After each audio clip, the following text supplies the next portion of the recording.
आप सभी को एकादशी की हार्दिक शुभकामनाएं। हिंदू धर्म में रमा एकादशी का बहुत महत्व है। इस दिन उपवास रखकर पूरे विधि विधान से भगवान विष्णु की पूजा की जाती है। माना जाता है कि रमा एकादशी का व्रत रखने से व्यक्ति को सभी पापों से मुक्ति मिलती है और मोक्ष की प्राप्ति होती है। यही कारण है कि पति और पत्नी दोनों साथ मिलकर रमा एकादशी का व्रत रखते हैं। विष्णु पुराण के अनुसार रमा एकादशी व्रत कार्तिक मास के कृष्ण पक्ष की एकादशी को पड़ती है।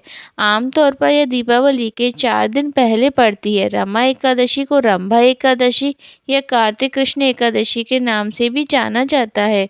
यह एकादशी इस बार 9 नवंबर को मनाई जाएगी। रमा एकादशी व्रत कार्तिक मास के कृष्ण पक्ष की एकादशी तिथि को रमा एकादशी का व्रत रखा जाता है। दीपावली से पहले रखा जाने वाला ये एकादशी का व्रत काफ़ी खास होता है। इस दिन भगवान विष्णु के साथ माता लक्ष्मी की भी पूजा करने से सभी मनोकामनाएं पूर्ण हो जाती हैं और सुख समृद्धि की प्राप्ति होती है। रमा एकादशी के दिन विधिवत पूजा करने के साथ व्रत रखते हैं। इसके साथ ही व्रत के दौरान इस व्रत कथा को पढ़ना या फिर सुनना चाहिए। माना जाता है कि इस कथा का पाठ करने से सभी कष्टों और पापों से छुटकारा मिल जाता है।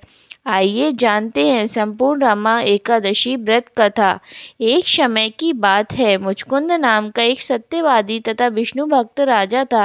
राजा ने अपनी प्यारी सी बेटी चंद्रभागा का विवाह राजा चंद्रसेन के पुत्र शोभन से किया था। राजा मुचकुंद एकादशी का व्रत विधिवत तरीके से करता था। इतना ही नहीं, उसकी प्रजा भी एकादशी के नियमों का अच्छी तरह से पालन करती थी। एक बार कार्तिक मास के दौरान शोभन ससुराल आया। उस दिन रमा एकादशी का व्रत था। राजा ने घोषणा कर दी कि सभी लोग रमा एकादशी का व्रत नियम पूर्वक करें। राजा की पुत्री चंद्रभागा को लगा कि ऐसे में उसके पति को अधिक पीड़ा होगी, क्योंकि वह कमजोर हृदय का है। तब शोभन ने राजा का आदेश सुना तो पत्नी के पास आया और इस व्रत से बचने का उपाय पूछा।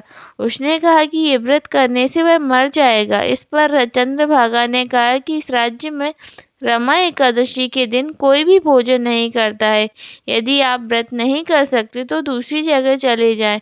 इस पर शोभन ने कहा कि वह मर जाएगा लेकिन दूसरी जगह नहीं जाएगा, वह व्रत करेगा। उसने रमा एकादशी व्रत किया लेकिन भूख से उसका बुरा हाल हो गया। रमा एकादशी की रात के समय जागा भी था। वह रात शोभन के लिए असहनीय थी। अगले दिन सूर्योदय से पूर्व ही भूखे शोभन की मौत हो गई। ऐसे में राजा मुचकुंद ने अपने दामाद शोभन का सब जल प्रवाह करा दिया और अपनी बेटी को सती न होने का आदेश दिया। उसने बेटी से भगवान विष्णु पर आस्था रखने को कहा। पिता की आज्ञा मानकर बेटी ने व्रत को पूरा किया। उधर रमा एकादशी व्रत के प्रभाव से शोभन जीवित हो गया और विष्णु कृपा से मंदराचल पर्वत पर देवपुर नामक उत्तम नगर मिला। राजा शोभन के राज्य में मणियों आभूषणों की कोई कमी न थी।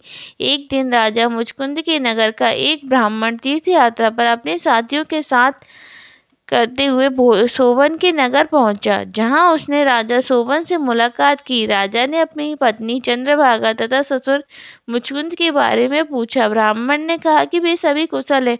आप बताइए, रमा एकादशी का व्रत करने के कारण आपकी मृत्यु हो गई थी। अपने बारे में बताइए, फिर आपको इतना सुंदर नगर कैसे प्राप्त हुआ। तब शोभन ने कहा कि यह सब रमा एकादशी व्रत का फल है, लेकिन यह स्थिर है क्योंकि वह व्रत व्यवस्था में किया गया था, जिस कारण यह नगर अस्थिर मिला है, लेकिन चंद्रभागा इसे स्थिर कर सकती है। उस ब्राह्मण ने सारी बातें चंद्रभागा से कही। तब चंद्रभागा ने कहा कि यह कोई स्वप्न तो नहीं। ब्राह्मण ने कहा, नहीं, यह प्रत्यक्ष तौर पर देखकर आया है। उसने चंद्रभागा से कहा कि तुम कुछ ऐसा उपाय करो जिससे वह नगर स्थिर हो जाए। तब चंद्रभागा ने उसे देवनगर में जाने को कहा। उसने कहा कि वह अपने पति को देखेगी और अपने व्रत के प्रभाव से उस नगर को स्थिर कर देगी। तब ब्राह्मण ने उसे मंदराचल पर्वत पर वामदेव के पास ले गया। वामदेव ने उसकी कथा सुनकर उसे मंत्रों से अभिषेक किया। फिर चंद्रभागा ने व्रत के प्रभाव से दिव्य देह धारण किया और शोभन के पास गई। शोभन ने उसे सिंहासन पर अपने पास बिठाया। फिर चंद्रभागा ने पति को अपने पुण्य के बारे में सुनाया कि उसने कहा कि वह अपने मायके में 8 वर्ष की आयु से यह नियम से एकादशी व्रत कर रही है। उस व्रत के प्रभाव से यह नगर स्थिर हो जाएगा तथा यह प्रलय के अंत तक स्थिर रहेगा। दिव्य देह धारण करते हुए चंद्रभागा ने अपने पति सोवन